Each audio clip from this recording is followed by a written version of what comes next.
Hello, कैसे हो दोस्तों आप लोग। मेरा नाम इरफान खान है। तो बेसिकली मैं आज कुछ ऐसे पॉइंट्स आप लोगों के साथ डिस्कस करने वाला हूँ, जो ज़्यादातर नए ब्लॉगर्स जो होते हैं, हम जैसे नए ब्लॉगर, मैं भी नया ब्लॉगर ही हूँ। नए ब्लॉगर्स जो होते हैं वो जो वेल स्टैब्लिश्ड ब्लॉगर या जो बड़े ब्लॉगर्स होते हैं उनका देखकर उनको उनके उनके वो पॉइंट्स देख के इतने ज़्यादा अट्रैक्ट हो जाते हैं कि वो ब्लॉगिंग के फील्ड में आ जाते हैं। बट एक्चुअली में वो सारे पॉइंट्स मिथ्स होते हैं। वो सारे पॉइंट्स मिथ्स होते हैं जिनको देखकर नए ब्लॉगर ब्लॉगिंग इंडस्ट्री में आ जाते हैं और फिर वो जैसा एक्सपेक्ट किए रहते हैं उस एक्सपेक्टेशन के हिसाब से सक्सेस नहीं पाते हैं और बीच में ही ब्लॉगिंग को छोड़ देते हैं। तो मैंने वीडियो का टाइटल भी वैसे ही रखा है, 5 most disappointing myths of blogging that attracts new blogger. Most disappointing disappointing इसलिए है क्योंकि हम ये एक्सपेक्टेशन लेके जाते जाते हैं कि हम ब्लॉगिंग में अच्छी सक्सेस पाएंगे, बट ऐसा होता नहीं है। रियल लाइफ में ऐसा होता नहीं है। मिलता है, ब्लॉगिंग में सक्सेस मिलेगी but after certain period of time. ऐसा नहीं होगा कि तुरंत आपको मिलने लगेगा। तो आगे हम देखते हैं वो 5 डिसअपॉइंटिंग मिथ्स ऑफ ब्लॉगिंग। आइए शुरू करते हैं अपने मिथ नंबर 1 से। तो मिथ नंबर 1 है ब्लॉगिंग का। सबसे जो पहला मिथ होता है जो नए ब्लॉगर सोच के आते हैं कि ये ब्लॉगिंग से पैसे कमाना बहुत आसान है। तो मेरे दोस्त, पहले तो आपको बता दूं, ब्लॉगिंग से पैसे कमाना बहुत आसान नहीं है।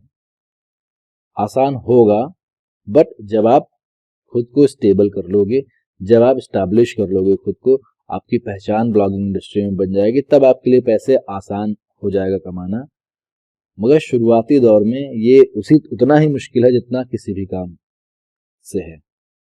शुरुआती दौर में ये दूसरे काम के मुकाबले ज़्यादा मुश्किल लगेगा। शुरू के 3 साल, या मैं 3 साल ज़्यादा बोल दूं तो 2 साल मान के चलिए, कम से कम 2 साल आप ये एक्सपेक्ट करके चलें कि आप रियल लाइफ बिजनेस कर रहे हैं, आप कुछ ऐसा काम कर रहे हैं जिससे आपको प्रॉफिट नहीं आ रहा है।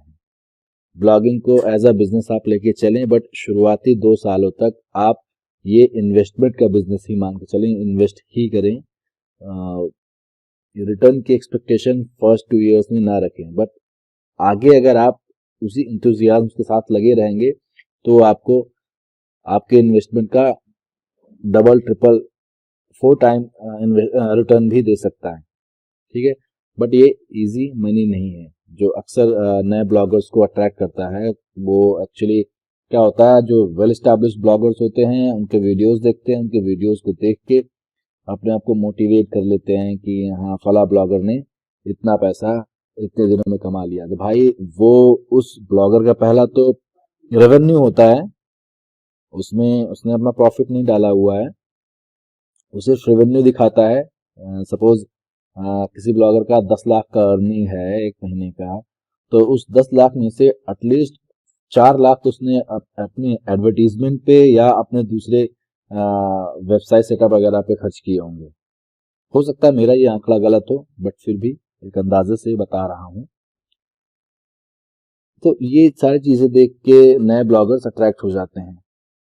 आगे फिर क्या होता है, वो उस तरह का रिजल्ट नहीं पाते हैं और कुछ दिनों के बाद अपने आप को ब्लॉगिंग से कट कर लेते हैं। यही नहीं करना है। अगर आप एक बार ब्लॉगिंग में लगे तो आपको बिना किसी रिजल्ट की एक्सपेक्टेशन के काम करते रहना है, रिजल्ट जरूर मिलेगा। आइए अगला मिथ देख लेते हैं। अगला मिथ है राइटिंग कंटेंट इज ब्लॉगिंग। बहुत से नए ब्लॉगर ये सोचते हैं सिर्फ कंटेंट लिखते रहना, लिखते रहना, लिखते रहना, लिखते रहना ही ब्लॉगिंग है। मेरे दोस्त, ब्लॉगिंग सिर्फ कंटेंट लिखना नहीं होता है। हाँ, अगर आप डायरी नहीं लिख रहे हो तो, अगर आप अपनी डायरी लिख रहे हो, मतलब सॉफ्ट कॉपी में डायरी लिख रहे हो किसी ब्लॉगिंग प्लेटफॉर्म पे, तो आप लिख सकते हो। देन कोई मैटर नहीं करता। बट अगर आप ब्लॉगिंग को एज अ बिजनेस ले रहे हो तो मेरे भाई, सिर्फ कंटेंट लिखना ब्लॉगिंग नहीं होता है। ब्लॉगिंग कंटेंट लिखने से पहले उस कंटेंट के लिए सफिशिएंट कीवर्ड रिसर्च करना, उन कीवर्ड्स का सही प्लेसमेंट, आपके कंटेंट को कहाँ पर आपको प्रमोट करना है, आपके कंटेंट को कहाँ कैसे शो करना है, आपके कंटेंट का प्लेसमेंट क्या होगा, कंटेंट से आप क्या क्या चीज़ें प्रमोट करने वाले हो, ये सारी चीज़ें माइंड में रखना है, ये सारी चीज़ों पे वर्क करना पड़ेगा। उसके अलावा सबसे लास्ट आपको एसईओ भी करना होगा। बिना एसईओ सर्च इंजन ऑप्टिमाइजेशन के आपका कंटेंट गूगल में रैंक नहीं करेगा। ठीक है, तो ये कभी मत सोचना कि सिर्फ लिखना ही ब्लॉगिंग है। जो अक्सर नए ब्लॉगर ये सोचते हैं कि ब्लॉगिंग का मतलब सिर्फ कंटेंट लिखते रहना है। ये ब्लॉगिंग का मतलब बिल्कुल नहीं होता है। ब्लॉगिंग का मतलब ब्लॉगिंग के कंटेंट राइटिंग से जुड़े हुए सारे काम, कंटेंट रिसर्च करना, कीवर्ड रिसर्च करना, देन कीवर्ड की proper placement, then keyword return content को प्रमोट करना। प्रमोट से मतलब आप फ्री प्रमोशन भी कर सकते हो। फ्री प्रमोशन के लिए आप जो फेसबुक ग्रुप्स हैं जो अलाउ करते हैं वहाँ पर अपने कंटेंट डाल सकते हो। आप पेड प्रमोशन कर सकते हो। आप अलग अलग टाइप के सोशल मीडिया प्लेटफॉर्म्स यूज कर सकते हो। ठीक है, मगर ये मान के चलना कि सिर्फ लिखते रहना ही ब्लॉगिंग है, that is wrong. I hope समझ में आया होगा आपको। आइए हम अगले मिथ की तरफ चलते हैं।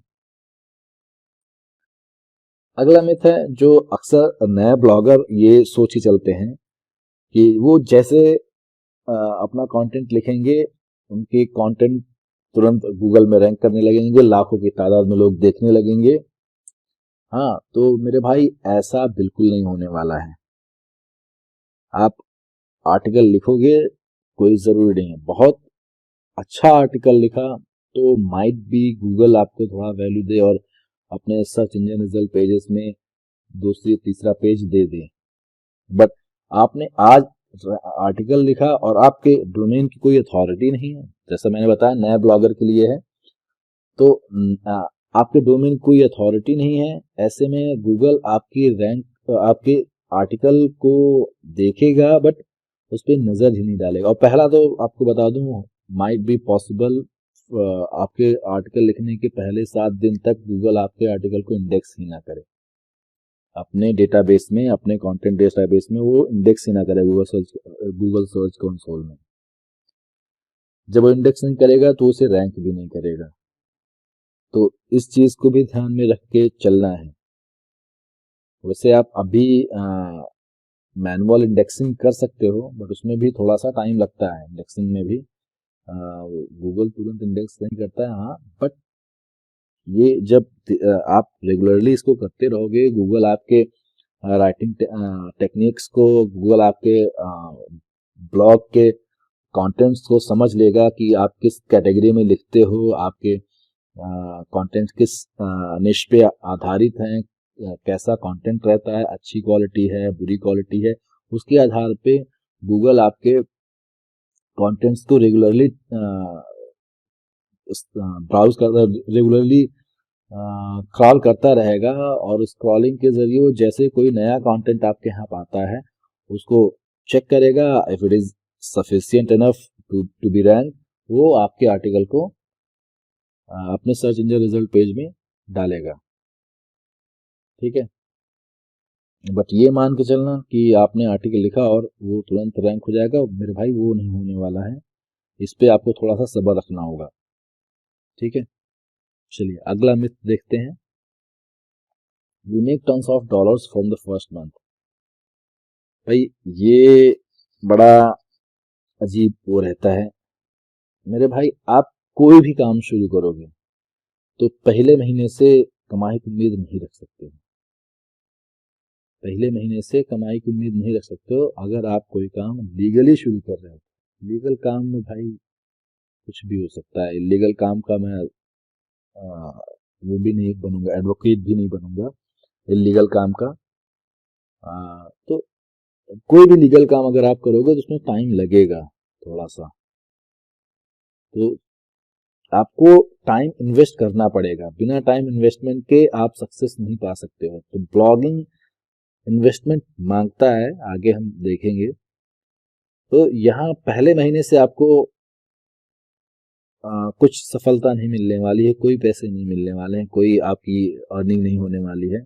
तो पहला महीना आप ये मान के चलिए कि आप सिर्फ और सिर्फ अपने ब्लॉग पे गुड क्वालिटी कंटेंट लिखें। गुड क्वालिटी कंटेंट से मतलब क्या होता है मेरे भाई?